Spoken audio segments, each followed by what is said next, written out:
Eto ay, post ni Trixie.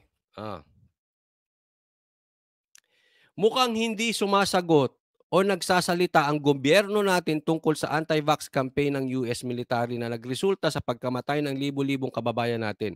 Instead, nag-invade ng mga trolls dito na gumamit ng linyahang kontra China, nagkalat ang pro-China traidor at iba pang ah, kapin, ah, kapin, kapin, kapansin-pansing phrases. Bukod pa dito, pilit dinidilikit din nila ang pangalang Duterte ang retorika na ito. Ayan. Senator Amy has filed a resolution to investigate the Reuters report that US military conducted an anti-vax campaign as part of their China offensive. Link daw, ito yung link. Titingnan natin ha. Hmm. Ito. Ito yung SMNI. Ito yung final na dapat imbestigahan ito. Alisin ko lang po kasi medyo sensitive po ang YouTube pag ang pinag-uusapan vaccine. Alisin ko lang po, dinaanan ko lang. Ito yon. Tingnan nyo po. Ang litanya po ng mga bangag propagandist, yung kanilang black propaganda, lahat po kino-connect nila sa China. Tingnan nyo mabuti. Lahat ng paninira nila kay Roque, si BP Sara naglaslas, tungkol sa asawa, may kiss mark, ganyan po pinapansin nila. And yet, ang gobyerno natin ngayon, tahimik patungkol dito sa ginawa ng US sa China tungkol noon sa COVID. Ang dami pong namatay. And yet, tahimik sila. Meron pong campaign ang mga kano laban sa mga Chinese. Panahon pa ni PRRD. At yan po ang pinag-usapan namin kagabi sa live ko. Sa live namin palang Banateros pala sa SMNI.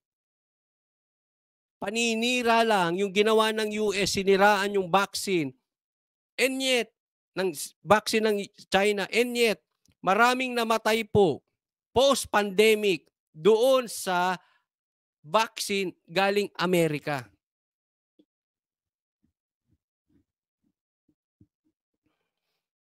Ganyan po. Kaya po wag tayong papalinlang. Lahat lang po ang sasabihin ng mga bashers. Lahat po nagsasabihin ng bangag. Pag tayo ay hindi nagpatuta sa kano, pro-China na tayo. Hindi totoo yun. Sasabihin nila kumakampi kayo sa China, mga China, pro-China kayo. Hindi. Naiintindihan ba nila itong nag-vaccine, tungkol sa vaccine ng pandemic? Ito talaga ay paninira lang ng Amerika sa Chinese. They are just insecure. They want power. They want to control because they know rising na po ang China at lamang na po ang China ngayon.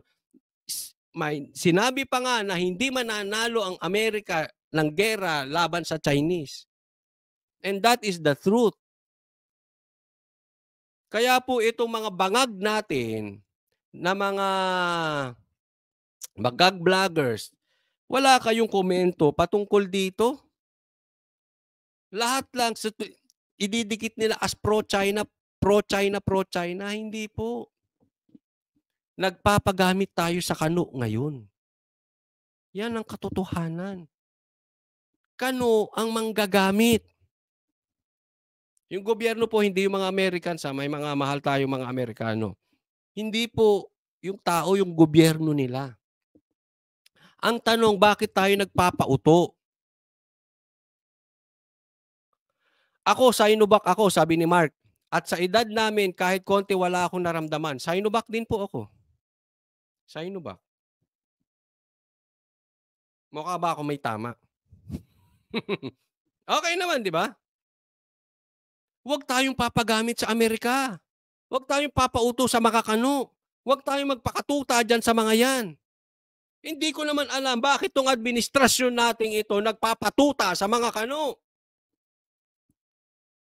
Ang laki-laking problema, ang laki-laki ng pinag-uusapan. Tahimik na naman kayo. Ano ba klaseng administrasyon meron tayo? Tahimik ko. Wala kayong komentaryo. Imbestigahan niyo sa Senado. Hindi kung ano-anong pinag-iimbestigahan niyo diyan sa Senado. Lintik kayong mga senador kayo. Pag kayo tumahimik sa issue na 'to at hindi niyo inimbestigahan diyan sa Senado, mga wala talaga kayong yagballs. Suportahan natin yung pinasa na resolution na dapat imbestigahan ito ng Senado. Yan po'y pinasa ni Senator Amy. Tama po, naniniwala ako yan ang dapat iniimbestigahan sa Senado. Senator Robin, nanawagan na rin kay Senator Bato. Anong panawagan ni Senator Robin kay Senator Bato? Hmm? Imbestigahan mo na rin yang sa Davao. Yang mga punyemas na pinaggagawa, binababoy ang Davao. Bato, hoy, ano ka ba? Ginigising ka na rin ni Robin.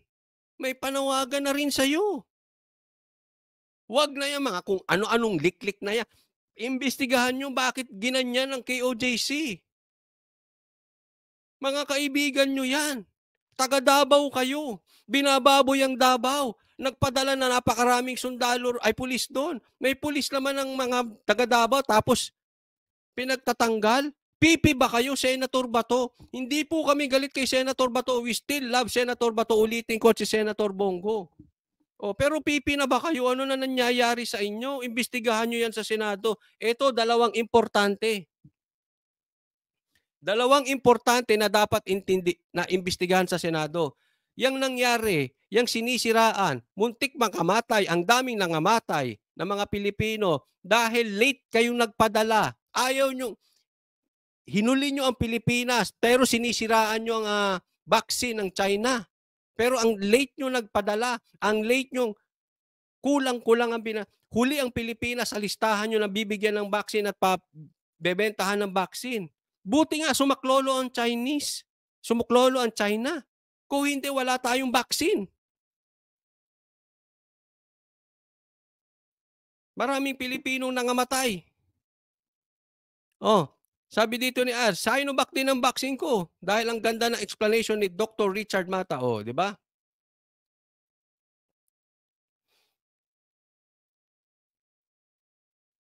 Huwag tayong mga duwag. Bangag, mga bangag vloggers, ano na? Wala kayong statement dito?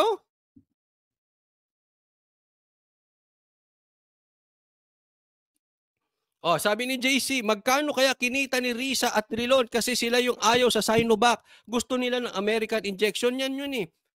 Ito nakakapagtaka. Yan po yung tanong ko kahapon sa interview namin sa SMNI. Kung ito ay malawakang paninira ng Amerika sa China at ginawa sa Pilipinas din, yung malawakang paninira sa buong bansa at nangyari sa Pilipinas, merong ulo yan. Merong nanguna diyan sa black campaign against China dito sa Pilipinas. Yan ang dapat imbestigahin natin. Sino-sino yung mga namumuno, sino-sino yung mga liderato na siniraan din ang mga Chinese dito sa Pilipinas. Higit sa lahat yung vaccine na yan.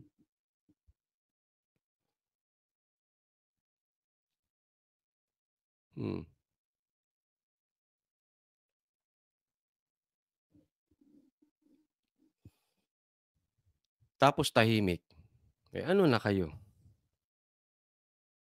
'Di ba? Asa na mga paninindigan ninyo? Hmm. Sabi, di nila kayang ipaliwanag yan sa bawang utak ng mga bangag vloggers eh. Hindi, alam nyo gagawin ng mga yan? Ha? Alam mong pantakip nila sa mga issue ng bayan? Chikinini. Yung lalaking kasama sa beach. Poging lalaking kasama sa beach. Yan, ganyan ang mga banat nila. Naglaslas. Puro personal attack. Sa bawang utak.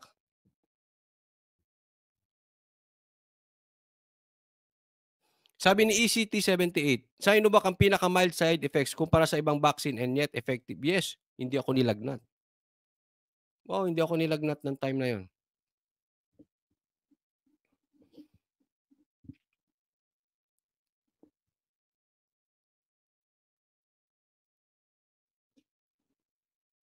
Lahat na lang lahat na lang tsinismis niyo. Eh, sana ang Pilipino pati yung utak, medyo ano sila, tumingin sila sa mga vloggers na medyo ano, kasi pagka lagi ang balita, personal attack sa mga pulitiko, medyo ano na kayo diyan, medyo iwas-iwas kayo diyan. Tsismis vloggers po 'yan, hindi political vlogger. Hmm.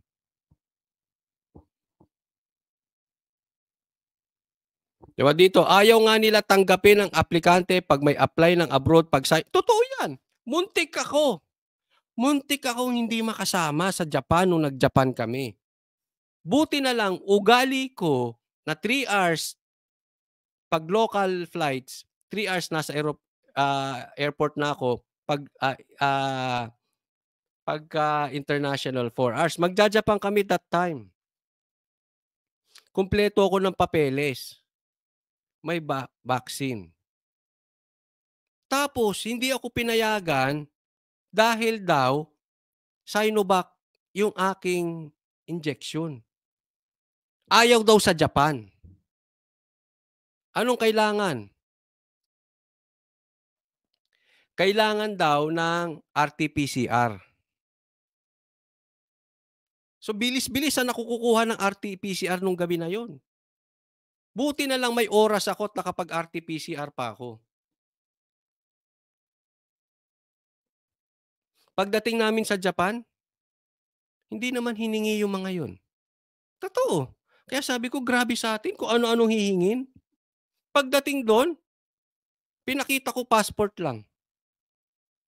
Hindi hiningi yung vaccine. Dito ang daming pakeme, kailangan ng vaccine ganito, ayaw na sa'yo, biglaan, muntik akong hindi makasama pagdating, kaya asar na asar ako, eh. Sabi ko, "Ba't marunong pa kayo sa Hapon? Hindi naman pala kailangan." Ganyan po kung paano nila siraan etong mga vaccine na ito.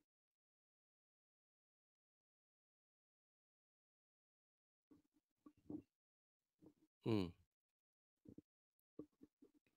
Muli po panawagan, ito ang dapat imbestigahan sa Senado. Pati yung panawagin din ni Senator Robin kay Senator Bato na imbestigahan din niyang, patungkol sa panggugulo at ano nila sa Davao.